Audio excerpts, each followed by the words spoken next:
आपकी उपस्थिति मेरे निर्णय से है गंगा पुत्र। आपका जीवन मेरे निर्णय, मेरी इच्छा से था और अब आपकी मृत्यु मेरे अधीन है।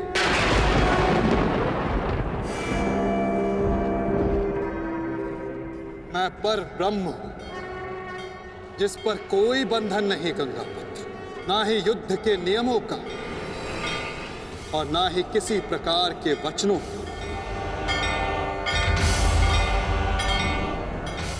आपके अंत के लिए शस्त्र ना उठाने की प्रतिज्ञा को तोड़कर मैं आपका वध करूंगा गंगा पुत्र।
धर्म स्थापना के मार्ग पर आगे बढ़िए वासुदेव। अंत कर दीजिए मेरे इस जीवन का।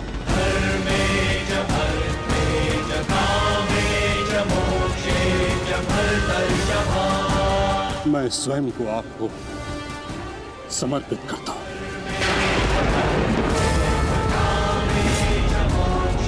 क्योंकि ना तो पांडव मेरे प्राण लेने में सक्षम है और ना ही मैं उन्हें मार पाऊंगा। मैंने सदैव धर्म का पालन किया, कभी अधर्म नहीं किया। यदि कोई अधर्म हुआ तो केवल ये कि मैंने आपको प्रतिज्ञा तोड़ने पर विवश किया। यदि आपको ऐसा लगता है कि आपने कोई अधर्म नहीं किया तो यह आपकी सबसे बड़ी भूल है गंगा पुत्र। अवश्य आपने सदैव धर्म का पालन किया गंगा पुत्र, किंतु केवल अपने लिए, अपने वचनों के लिए। और यही आपका सबसे बड़ा अधर्म है। क्योंकि जिसके पास शक्ति हो उसे स्वयं के लिए नहीं, संसार के लिए उत्तरदायी होना चाहिए। और जो आप नहीं हो पाए गंगा पुत्र।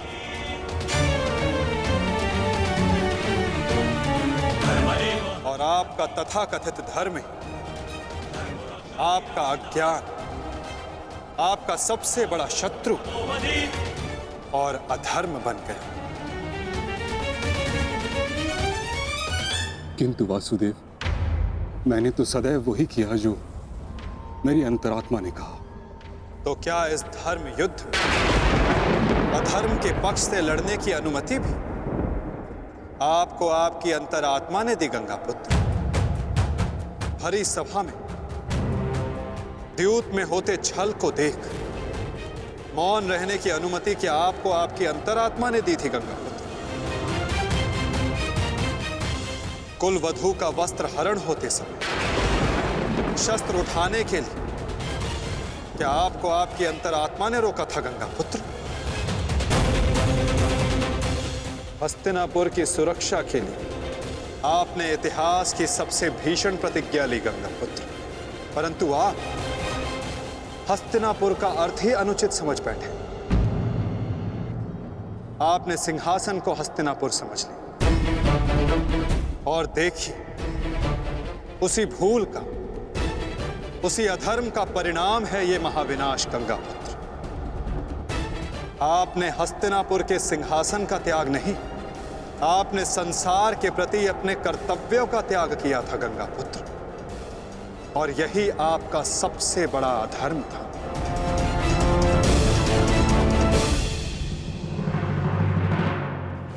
परिवर्तन ही संसार का नियम है गंगा पुत्र, और संसार के कल्याण और उत्थान के लिए ऋतुएं भी स्वयं को परिवर्तित करती हैं, परंतु आपने परिवर्तन को नहीं स्वीकारा। जो स्थिर हो जाए वो मनुष्य नहीं, पाषाण है, और जो अपने विचार को कभी बदले नहीं वो मानवता का शमशान है गंगा पुत्र।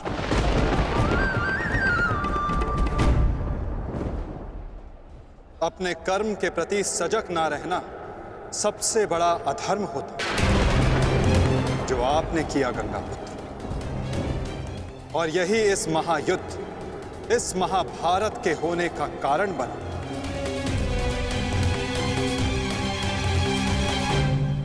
प्रभु, मेरा मार्ग दर्शन कीजिए। आपका कर्तव्य यह है गंगा पुत्र कि आप अपने शस्त्र को त्याग कर अपने जीवन का बलिदान देकर इस अधर्म को रोकें।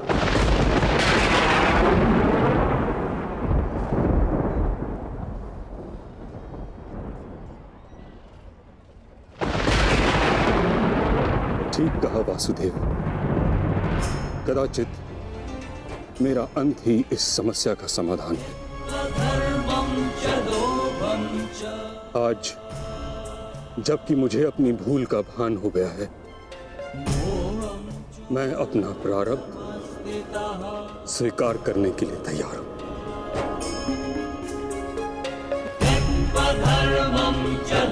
चक्र का संधान कीजिए वासुदेव, और मुझे मृत्यु का सौभाग्य देने की कृपा कीजिए।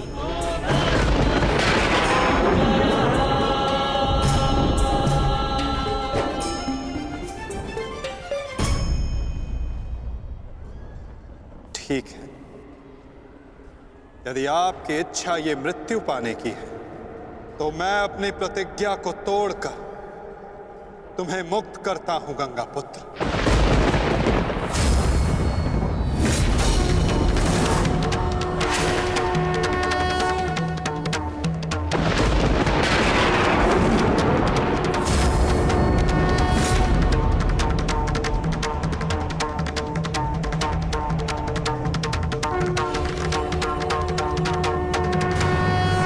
नहीं माधव, आपने इस धर्म युद्ध का बीड़ा उठाया है, वचन तोड़कर उसे कलंकित मत कीजिए। मैं नहीं चाहता कि आप पर कोई उंगली उठे। नहीं पार्थ, मेरी प्रतिज्ञा टूटने की अपेक्षा से अधिक महत्वपूर्ण धर्म की स्थापना है।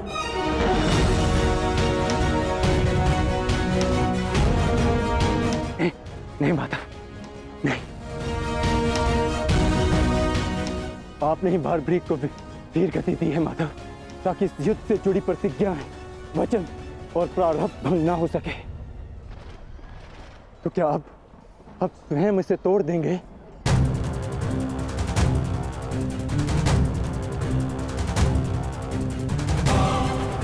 आप मुझे एक अवसर और दीजिए माधव। मैं अपने संपूर्ण मनोबल और कौशल से यह युद्ध करूंगा। जब तक मेरे शरीर में रक्त की एक बूंद भी बहेगी, मैं अपने मन में भावनाओं को नहीं बहने दूंगा माधव।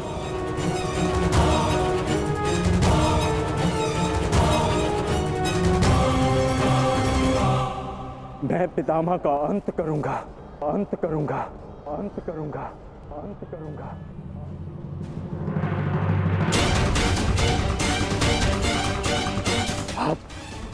आप ये चक्र छोड़ दीजिए माधव,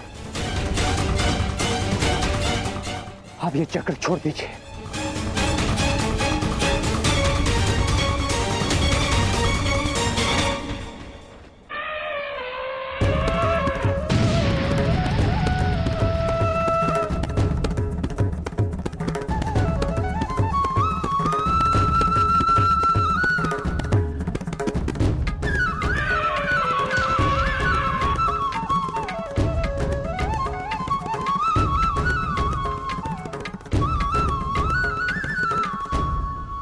उठो पार्थ।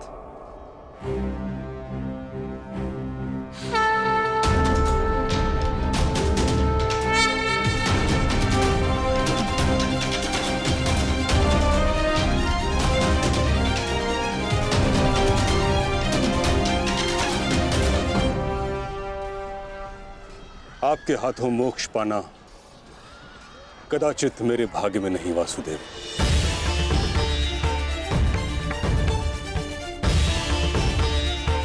नहीं गंगा पुत्र, आपका वध करना मेरा प्रारब्ध ही नहीं था, अर्जुन का प्रारब्ध है। और मैंने ये चक्र संधान केवल इसलिए किया ताकि मैं अर्जुन को दिखा सकूं कि आपका भी वध करना असंभव नहीं।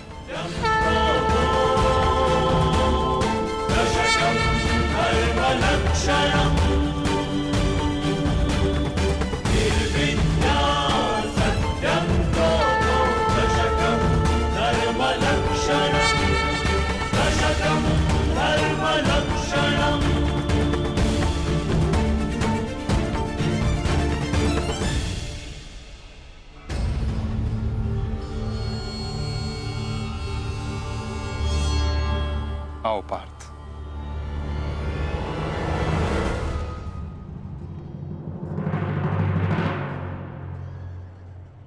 पुत्र अर्जुन, युद्ध आरंभ करें। मैं सज्ज हूं पितामह।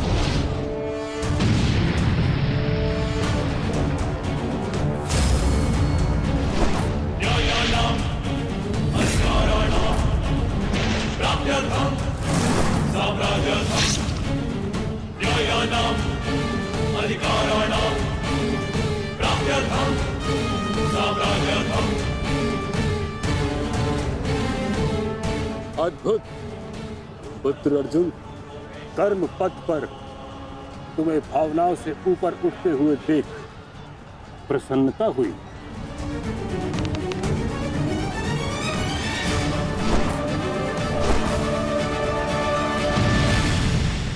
जब तक महामहिम के हाथ में शस्त्र हैं, उनके प्रहार की धारा कोई नहीं रोक सकता और ना ही उन्हें कोई निरस्त्र कर सकता है।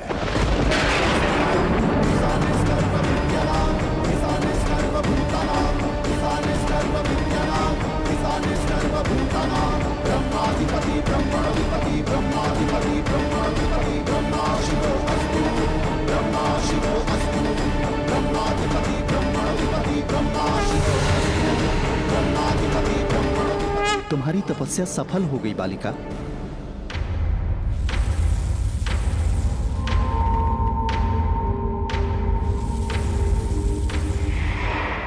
मांगो, क्या मांगना चाहती हो? गंगा पुत्र भीष्म का नाश। किंतु गंगा पुत्र का वध मेरे वश में भी नहीं है शिखंडिनी। परंतु अपने जीवन का अंत तो मेरे वश में है ना। 2 बार मैं अपना जीवन त्याग कर चुकी हूं। इस बार भी मैं फिर जन्म लूंगी और अगले जन्म में भीष्म का अंत करने आऊंगी।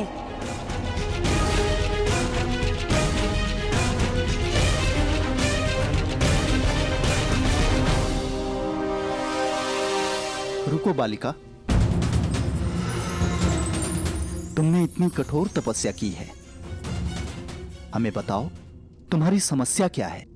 समस्या ये है यक्षराज कि मैं भीष्म का वध अपने हाथों से करना चाहती हूँ, किंतु मैं स्त्री हूं, इसलिए उस पाखंडी ने मुझे युद्ध में सम्मिलित होने से रोक दिया।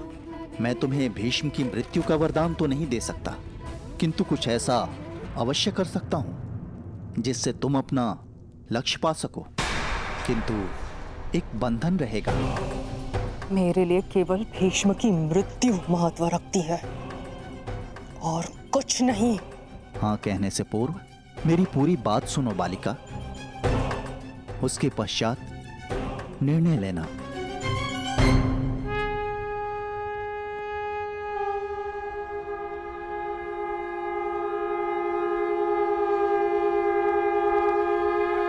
पुत्र अर्जुन, आज तुम कुशलता पूर्वक लड़े, परंतु मेरे वध के लिए यह पर्याप्त नहीं। हाँ, क्योंकि महामहिम के पास तुम सबके नाश के लिए पर्याप्त अस्त्र है धनुर्धारी अर्जुन।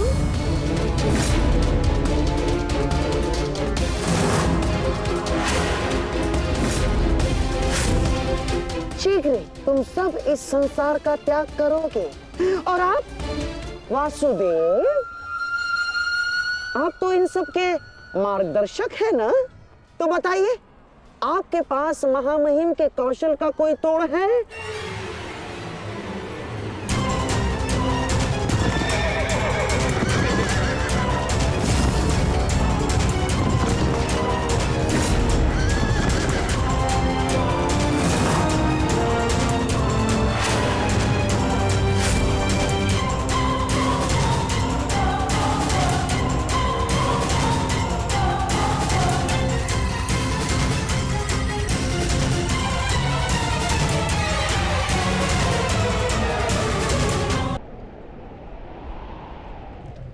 आज मैंने पूरे सामर्थ्य से पितामह का सामना किया, परंतु उन्हें परास्त करने में असफल रहा।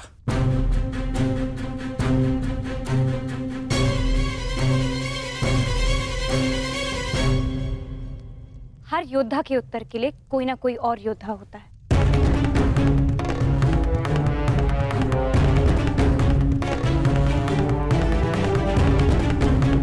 केशव, आप ही तो कहते हैं ना कि कभी कभी भाग्य स्वयं चलकर हमारे पास आता है, किंतु शिखंडिनी अब तक क्यों नहीं आई? उसे इतना समय क्यों लग रहा है केशव?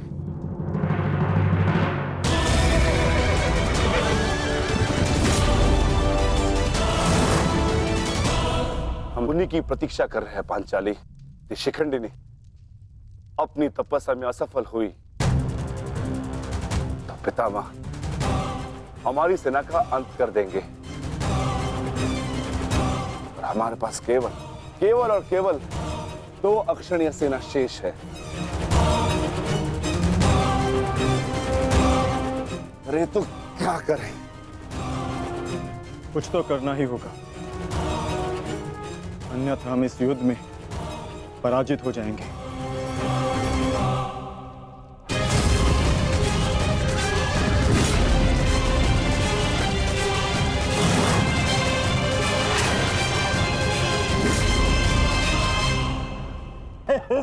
विजय हमारी हुई आज फिर से।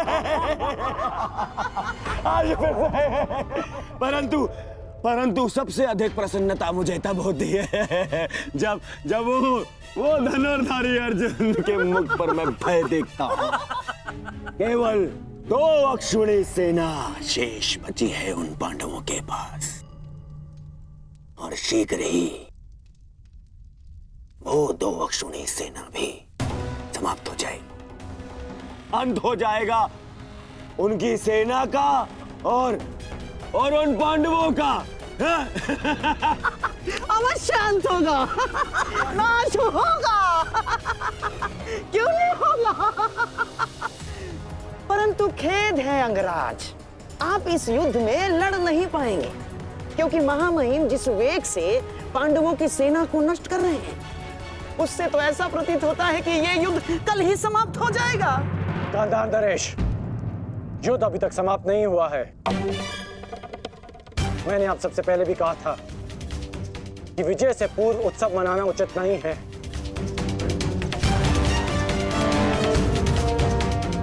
हो सकता है कि कल पांडवों को महामहिम के प्रहार की ढाल मिल जाए।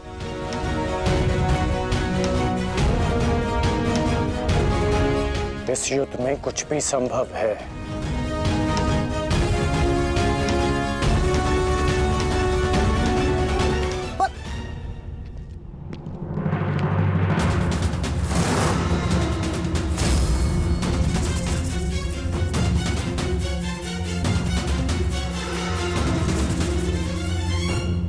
कौन हो तुम? मैं इस युद्ध का अंत हूं। मैं भीष्म की मृत्यु हूं। देवी शिखंडिनी,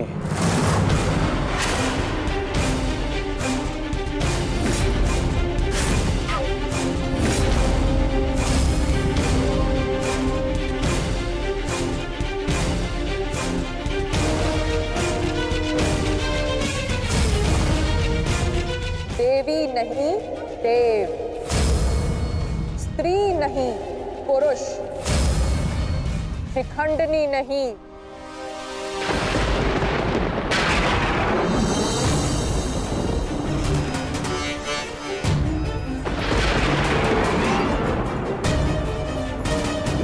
शिखंडी।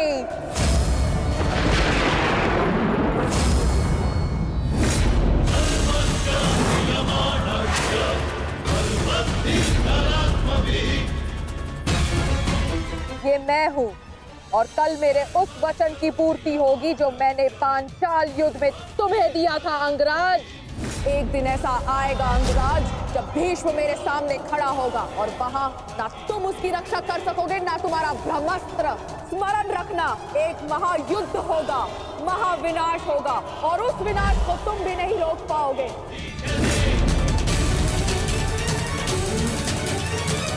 बधाई हो, कल से तुम इस युद्ध में प्रवेश करोगे। कल कुरुक्षेत्र एक योद्धा को विदा करेगा और दूसरे योद्धा का स्वागत।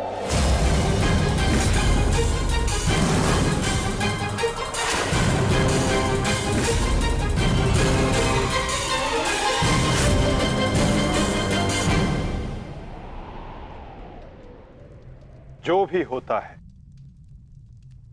केवल समय के अनुसार होता है और उचित समय आने को है। हमें केवल धैर्य रखना है जब तक उचित समय नहीं आ जाता। शिखंडिनी कुरुक्षेत्र पहुंच चुकी है।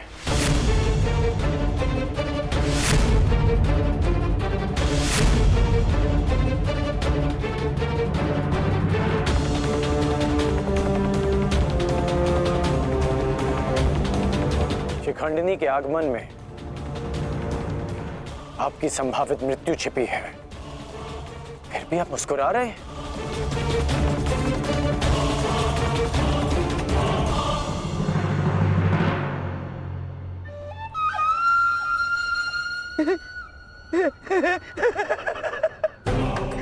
अब समझ आया महामहिम कि आप मुस्कुरा क्यों रहे हैं।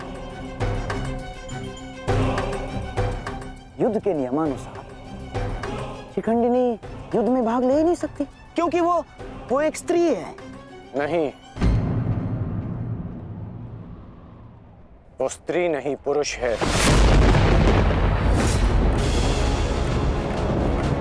शिखंडिनी नहीं शिखंडी है।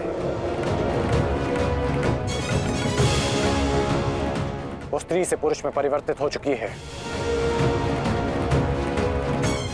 और कल वो युद्ध में प्रस्तुत होगा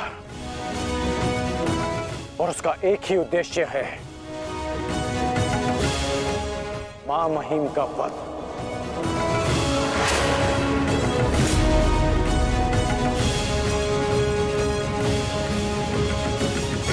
हाँ, एक स्त्री अपने प्रतिशोध की आग के चलते पुरुष बन गई। अद्भुत। भला ये कैसे संभव हुआ?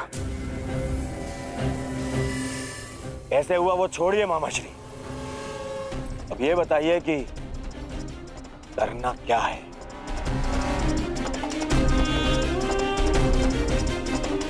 चिंता ना करो मेरे होने वाले सम्राट। तुम्हारा ये मामा इसका भी कोई ना कोई उपाय अवश्य ढूंढ लेगा।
नहीं पांचाली, समय बदल गया है।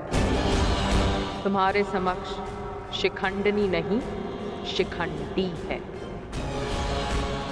एक पुरुष, एक पुरुष, एक पुरुष।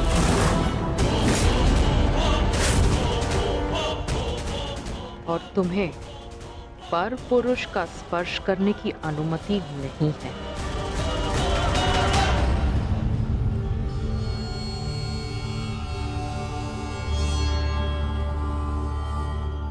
जब हमें सबसे अधिक आपकी आवश्यकता है, आप हमारे समक्ष प्रस्तुत हैं। इसके लिए आपका धन्यवाद। मैं यहाँ अपने आवश्यकता और अपने उद्देश्य के लिए आया हूँ।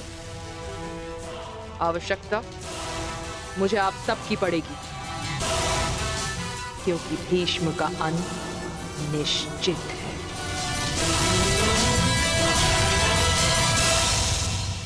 ये मेरा वचन है, हम आपका पूर्ण रूप से समर्थन करेंगे, फिर चाहे कुछ भी हो जाए।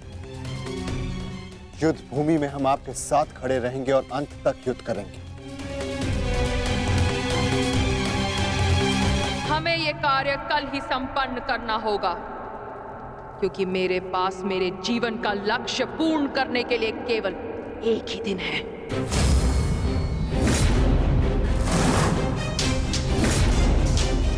केवल एक दिन?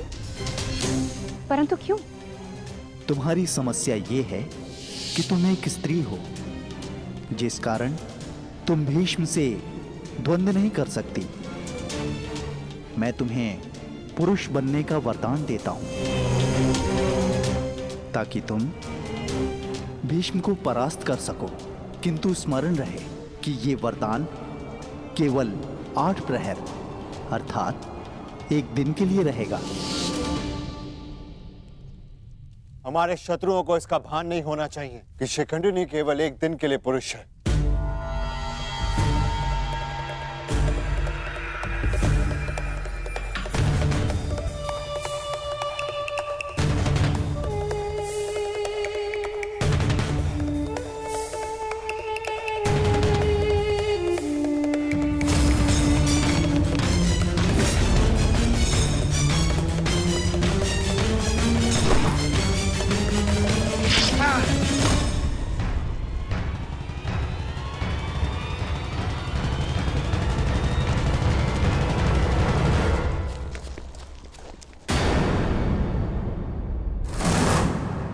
अपने वेश से ये गंधा का निवासी प्रतीत होता है। अर्थात ये मामा शकुनी का गुप्तचर था। सौभाग्य ये है कि यहां से जीवित नहीं जा सका। किंतु इस गुप्तचर का संदेश शत्रु तक पहुंच चुका है पार्थ।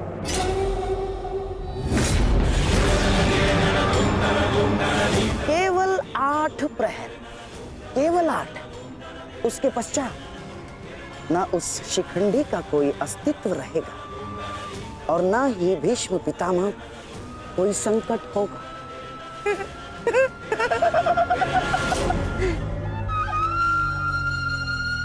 क्या होगा यदि तुम्हारे पितामह कल युद्ध भूमि में प्रस्तुत ही ना हो तो? उत्तम विचार मामाश्री।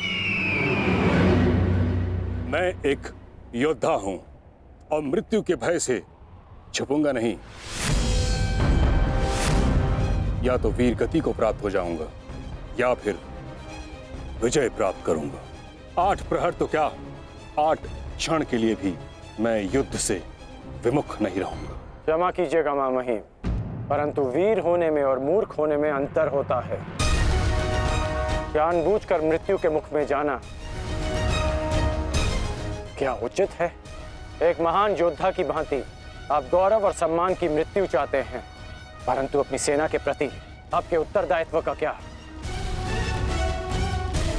आप भली भांति जानते हैं कि सेना आप पर पूरी तरह निर्भर है। फिर भी मामही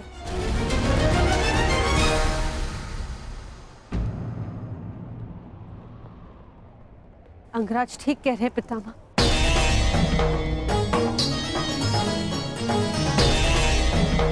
आपके और हस्तिनापुर के हित में यही श्रेष्ठ होगा। कल आप युद्ध में सम्मिलित ना हो। कुंती, पुत्री, ये जानते हुए भी कि तुम हस्तिनापुर में अपने शत्रुओं से घिरी हुई हो, तुमने यहां रहने का निर्णय क्यों लिया?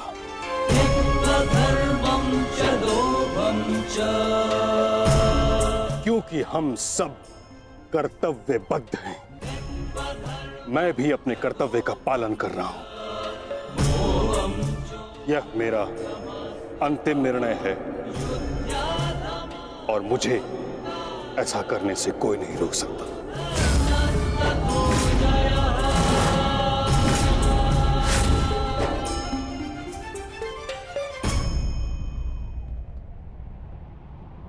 मित्र, चाहे कुछ भी हो जाए, कल तुम्हें पितामह की रक्षा करनी होगी। हम अवश्य पितामह की रक्षा करेंगे, किंतु इससे पूर्व ये अधिक महत्वपूर्ण है अंगराज, हमारी समस्या का अंत होना। हमें समय मिलते ही शिखंडी का वध करना होगा।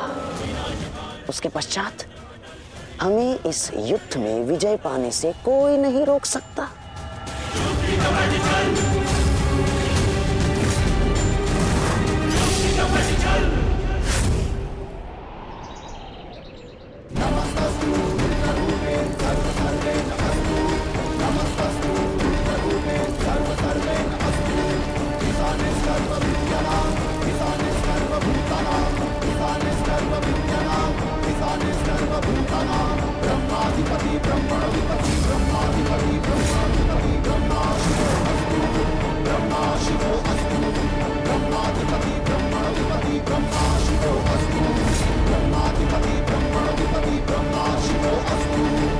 मामहिम, गंगापुत्र, आप ऐसा क्यों कर रहे हैं? मैं केवल अपने धर्म का पालन कर रहा हूं। मैंने सदैव यही किया है। युद्ध भूमि में पूर्ण सहयोग दूंगा और यदि इस युद्ध भूमि में मेरा अंत हो गया तो मुझे इस बात का गर्व होगा कि एक योद्धा का अंत रणभूमि में होगा। मैं आपसे विनती करता हूं, रुक जाइए। ऐसा मत कीजिए मामहिम। आप इसका परिणाम जानते हैं। रुक जाइए मामहिम। आपको वचन देने के कारण मैं 9 दिनों तक रणभूमि से दूर रहा, क्योंकि मुझे लगता था कि आप जो भी निर्णय लेंगे वो हस्तिनापुर और हमारी सेना के हित में होगा। विश्वास था कि आपके होते हुए हम ये युद्ध नहीं हार सकते। फिर क्यों आप ऐसा कर रहे हैं? एक कौरव भरे अंत के लिए आप पूरी कौरव सेना का संहार नहीं कर सकते। क्या इसलिए आपने सूत पुत्र को युद्ध भूमि से दूर रखा? यदि तुम्हें ऐसा लगता है तो ठीक है। सूत पुत्र कर्ण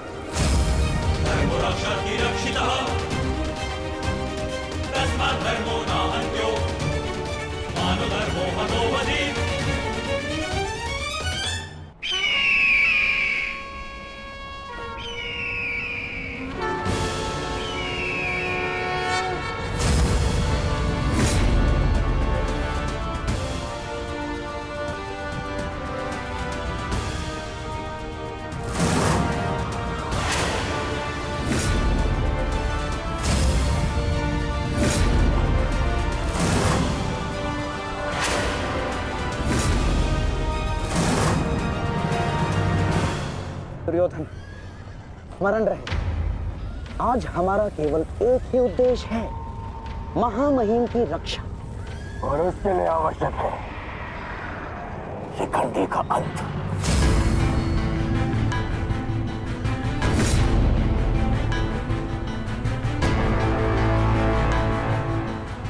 आज मैं शिखंडिनी का कवच बनकर उनकी रक्षा करूंगा।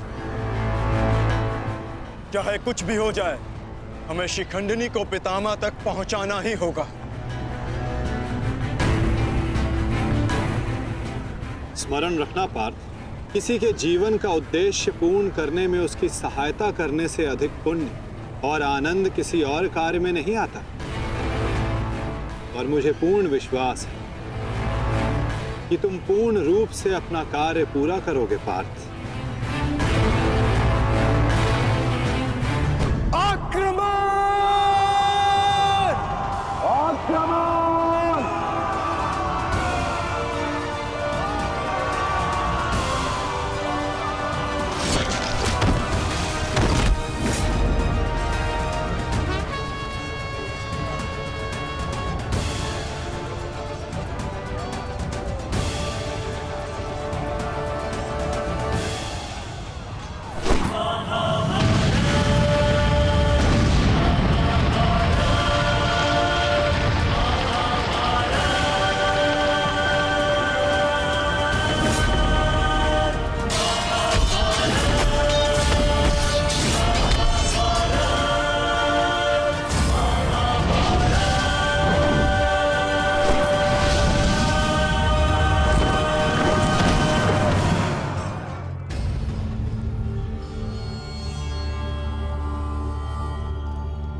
एक सूत पुत्र मेरी ओर से युद्ध में भाग नहीं लेगा। भले ही कर्ण अंगराज है, परंतु यह बात भी सत्य है कि इसका जन्म एक सूत के घर हुआ है। पुत्र,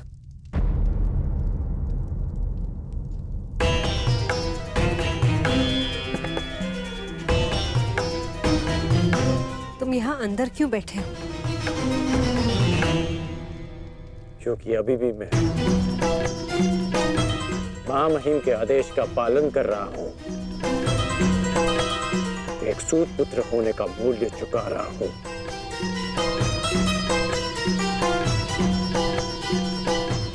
अर्थात तुम पितामह को अभी भी नहीं समझ पाए कर्ण पुत्र।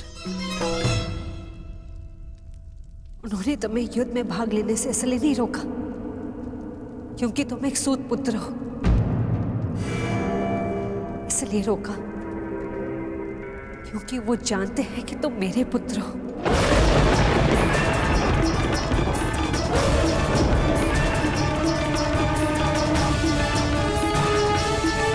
एक भाई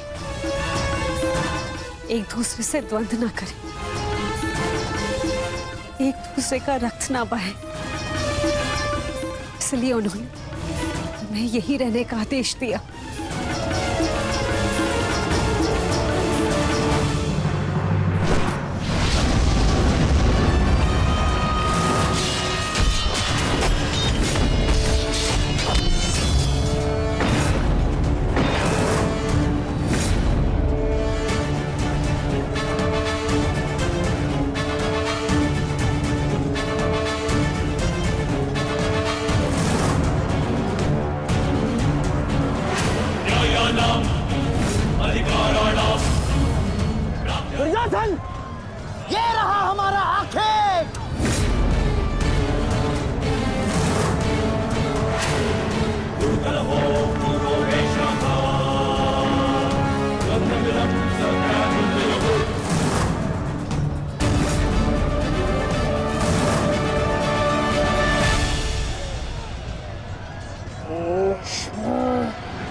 रूप बदला है, परंतु युद्ध कौशल का स्वरूप नहीं बदला तुम्हारा। अब देखना यह है कि पुरुष बनकर कुछ पौरुष बचा भी है या नहीं। पुरुष के भांति लड़ सकते हो या नहीं। माधव, हमें शीघ्र अतिशीघ्र शिखंडी तक पहुंचना होगा।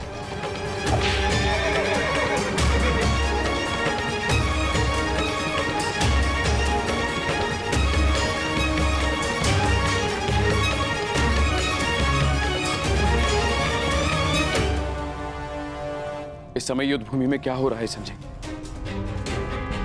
क्या शिखंडी ताक्षरी तक पहुंच गया है? नहीं महाराज, वो अभी तक कौरव महारथियों के मध्य में फंसा हुआ है।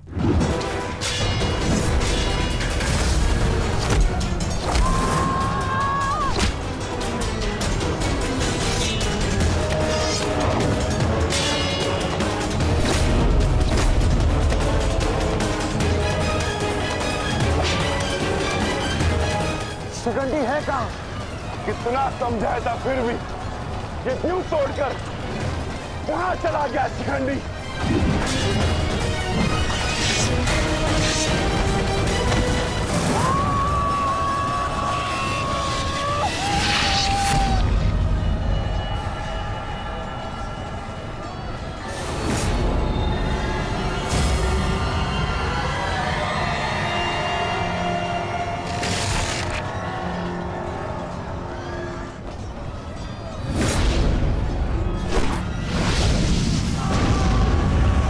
हमें शीघ्र शीघ्र पितामह तक पहुंचना होगा।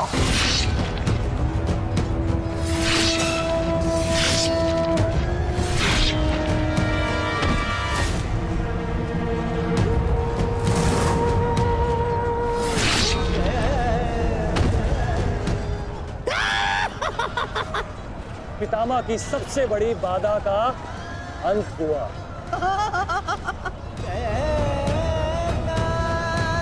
शिखंडी, अब तुम अपना उद्देश्य अगले जन्म में पूर्ण करना।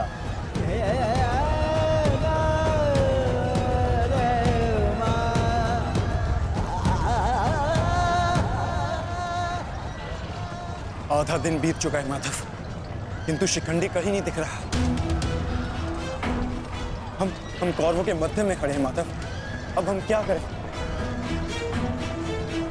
तुम शिखंडी की चिंता मत करो पार्थ। शिखंडी केवल पितामह को शस्त्र त्यागने पर विवश करेंगे। वास्तविक कार्य तो तुम पांचों भाइयों का है पार्थ। तुम में से केवल एक का प्रहार गंगा पुत्र को पराजित करने के लिए पर्याप्त नहीं है पार्थ। केवल तुम पांचों के सम्मिलित प्रहार से गंगा पुत्र को पराजित किया जा सकता है।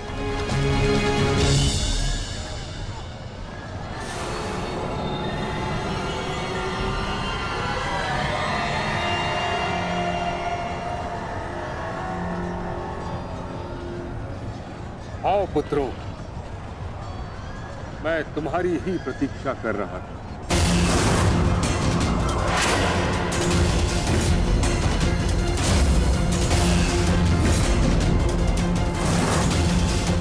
मेरा सम्मान करते हो, परंतु शत्रु पर प्रहार करना तुम्हारा कर्तव्य है, ये मत भूलना।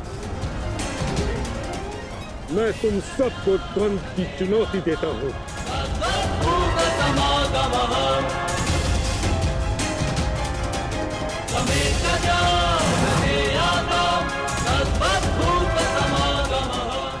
तुम पांचों मिलकर मेरा अंत कर सकते हो।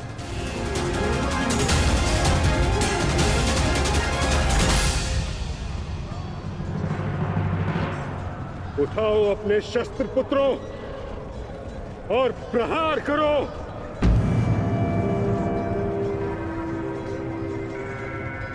यह तुम्हारे पितामह का आदेश है।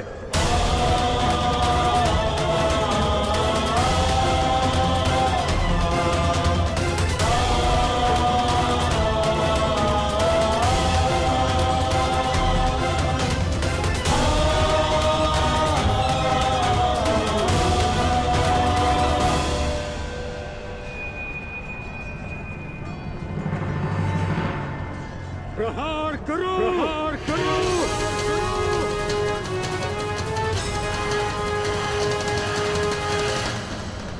सएव धर्मः सोधर्मः देशकाले प्रतिष्ठितः अनानमानम् हिंसा धर्मो यावत्तिकः स्थितः अनानमानम् हिंसा धर्मो यावत्तिकः स्थितः।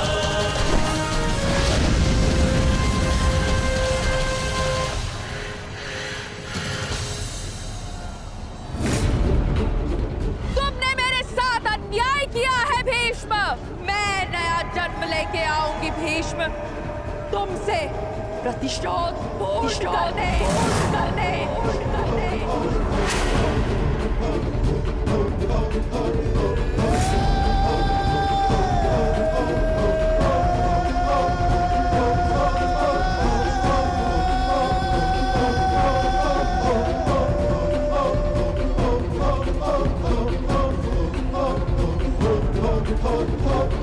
भीष्म की मृत्यु से पहले मैं खुद की मृत्यु को हावी नहीं होने दे सकता। अपने जीवन का उद्देश्य पूर्ण करे बिना मैं इस दुनिया से नहीं जा सकता। भीष्म का अंत निश्चित है।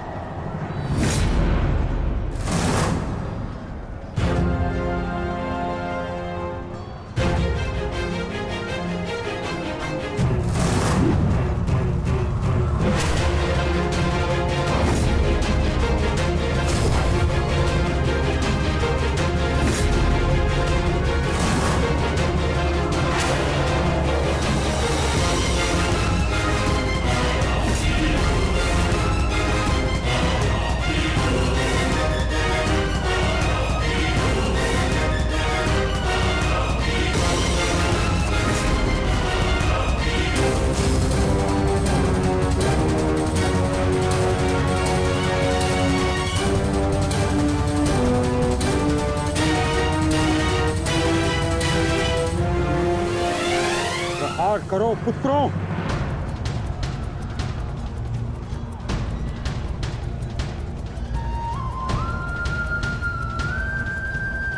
भीम पुत्र, मेरे साथ द्वंद्व करो। इसके बाद तुम्हें मुझसे द्वंद्व करने का अवसर नहीं मिलेगा।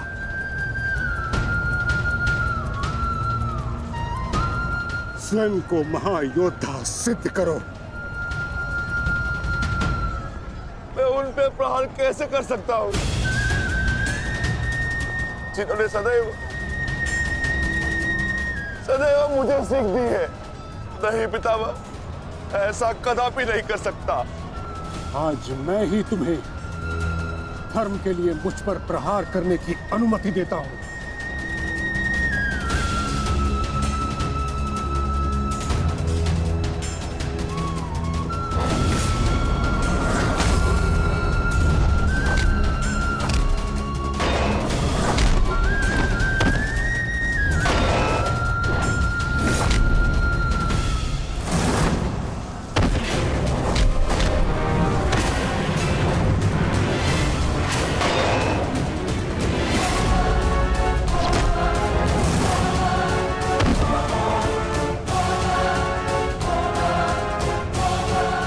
प्रहार करो पुत्रों, हार मत मानो।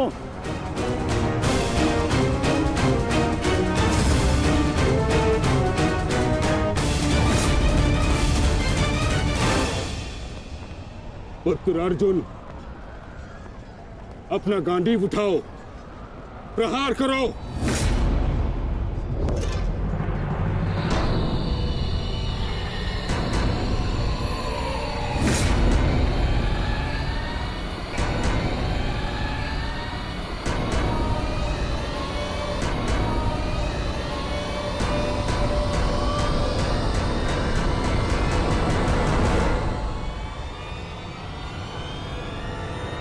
मेरा वचन है अंबा देवी, जब भी तुम मेरा काल बन के मेरे सामने आओगी, मैं तुम्हारे समक्ष अपने शस्त्र त्याग दूंगा, अपने त्याग दूंगा, अपने त्याग दूंगा, त्याग दूंगा।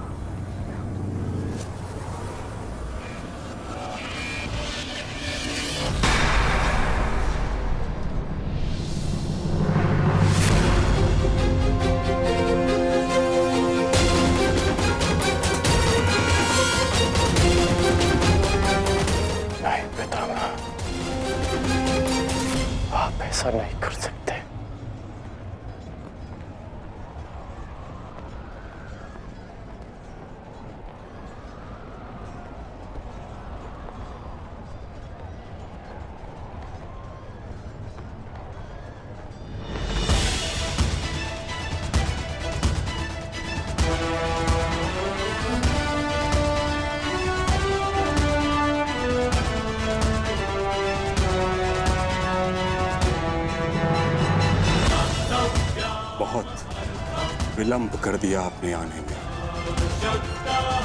अम्बा देवी। कितने वर्षों से मैं आपकी प्रतीक्षा कर रहा हूं, अब और प्रतीक्षा नहीं होती।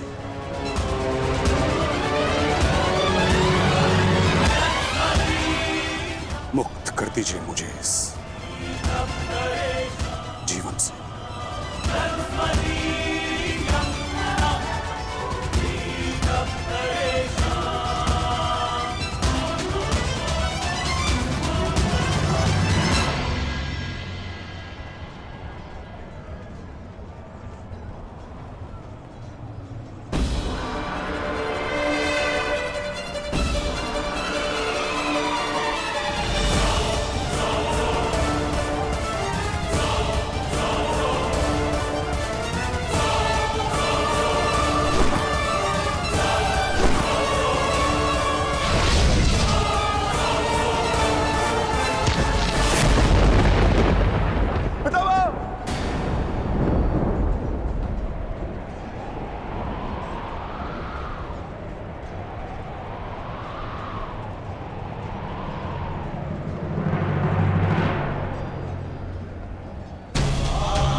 नहीं पुत्रों, मेरे लिए व्यर्थ चिंतन मत करो, अपना उद्देश्य पूर्ण करो।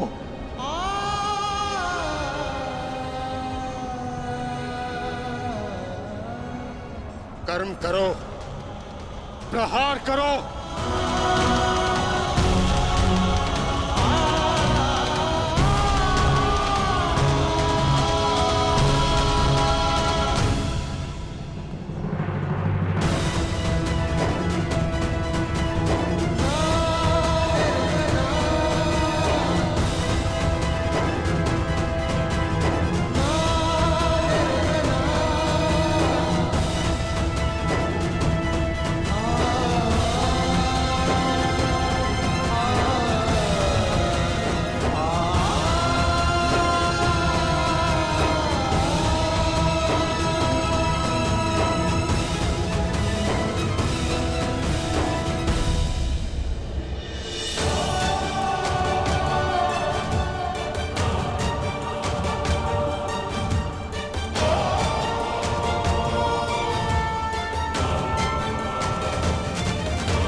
यही तुम्हारा अंतिम अवसर है पार्थ। पितामह को इस पीड़ा से मुक्त करो पार्थ।